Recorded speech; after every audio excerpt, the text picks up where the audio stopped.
Oke, fitur terbaru di Accurate Online selanjutnya yang akan kita bahas adalah uang muka atau down payment. Baik itu uang muka dari penjualan ya di sini maupun uang muka dari pembelian di sini ya. Nah, sekilas kita lihat uang muka memang sama ya dengan uang muka yang ada di Accurate 5, tetapi perbedaannya adalah kalau di Accurate 5 jika kita ingin membuat uang muka misalnya uang muka penjualan atau down payment, kita harus membuatnya terlebih dahulu dari sales order. Setelah kita membuat sales order dengan lengkap dengan item-itemnya, baru kita klik di down payment.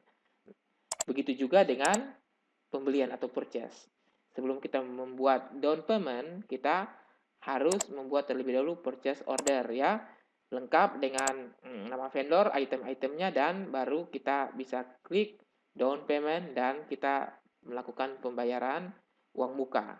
Oke, tetapi kalau di Accurate Online kita tidak perlu ya, tidak perlu melakukan pembuatan sales order duluan atau purchase order. Kita langsung melakukan pembayaran uang muka. Nah, tentunya ini bisa dimanfaatkan untuk misalnya kita membuat deposit terlebih dahulu. Setelah itu baru kita melakukan SO dan faktur ya. Jadi contohnya saya ingin melakukan uang muka penjualan. Jadi misalnya ada uang muka penjualan yang ditransfer oleh PT misalnya PT Cyber Furniture ya. Cyber Furniture melakukan transfer uang muka sebanyak misalnya pada tanggal 10 Januari 2016. Nah, sebanyak misalnya 1 juta. Nah, ini dia ya. Dan ternyata uang muka ini kena pajak. Jadi saya pilih PPN. Dan total 1 juta ini juga sudah termasuk pajak atau inclusive tax. Nah, di sini saya bisa klik simpan ya. Saya ajukan sebagai draft. Maaf, bukan draft tapi persetujuan. Saya klik saja lanjutkan.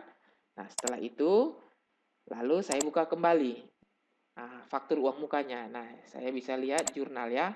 Nah, jurnalnya seperti ini. Nah, ada PPN-nya juga. Nah, ini bisa saya lakukan proses pembayaran uang muka. Nah, misalnya di tanggal 11 Januari itu. Nah, tentunya pembayaran dilakukan dari Cyber Furniture. Misalnya banknya adalah bank cash rupiah, dibayar secara cash rupiah ya. Nah, saya hitung, kemudian di sini saya simpan saja.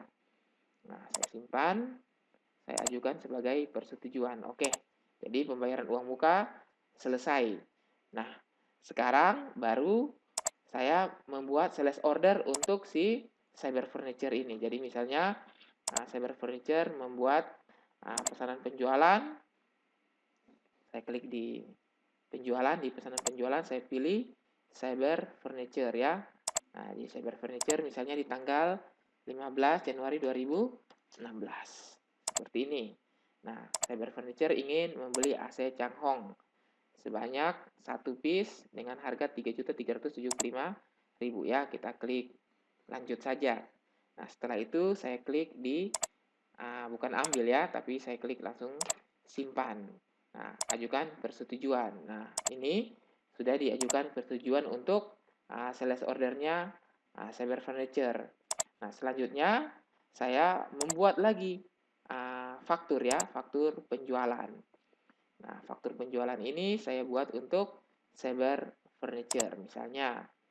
Nah, Cyber Furniture saya ambil, kemudian saya buat di tanggal misalnya 17 Januari 2016 seperti itu ya. Nah, setelah itu saya ambil lagi di sini di pesanan. Nah, setelah saya ambil pesanan, saya cari nomor pesanannya si Cyber Furniture yang AC Changhong tadi ya.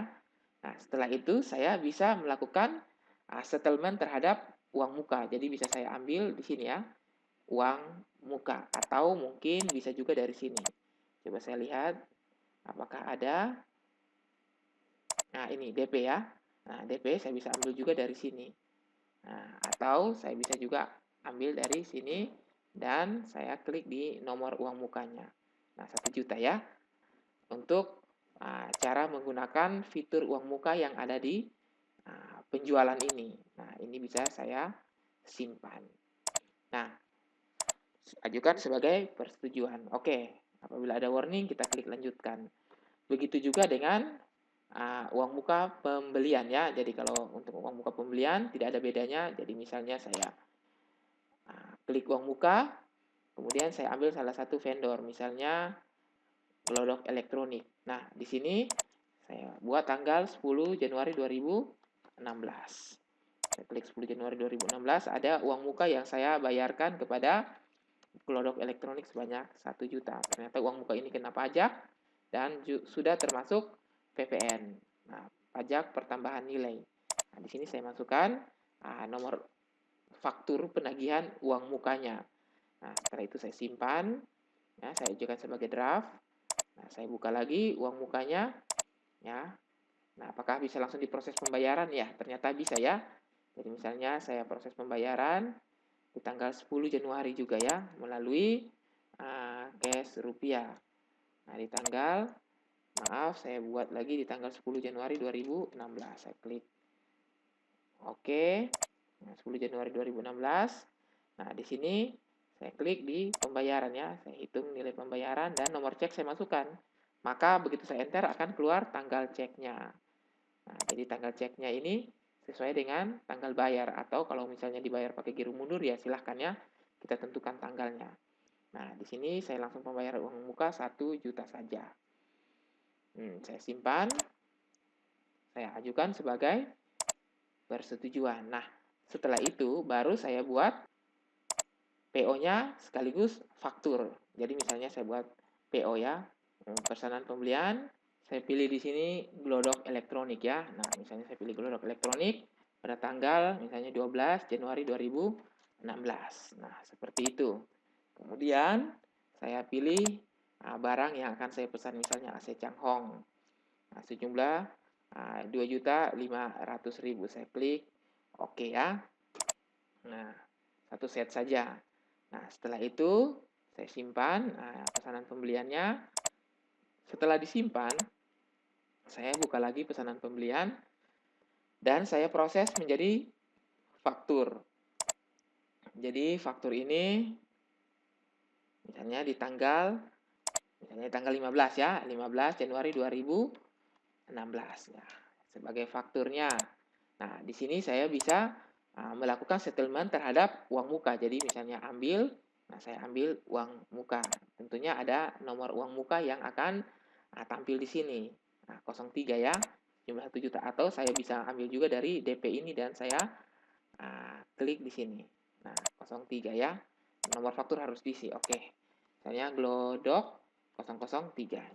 Saya ambil dulu nomor fakturnya. Nah, seperti itu ya. Ini faktur uang muka yang akan saya settlement termasuk pajak ke AC Changhong ini. Ya, seperti itu. Oke, jadi dengan demikian begitu ya caranya untuk kita membuat uang muka di Ecoret Online. Jadi sudah lebih mudah karena sudah ada improvisasinya dibandingkan dengan kalau kita melakukan proses transaksi uang muka yang ada di Ecoret 5. Sangat terbatas. Jadi harus didahului dengan sales order dan purchase order terlebih dahulu.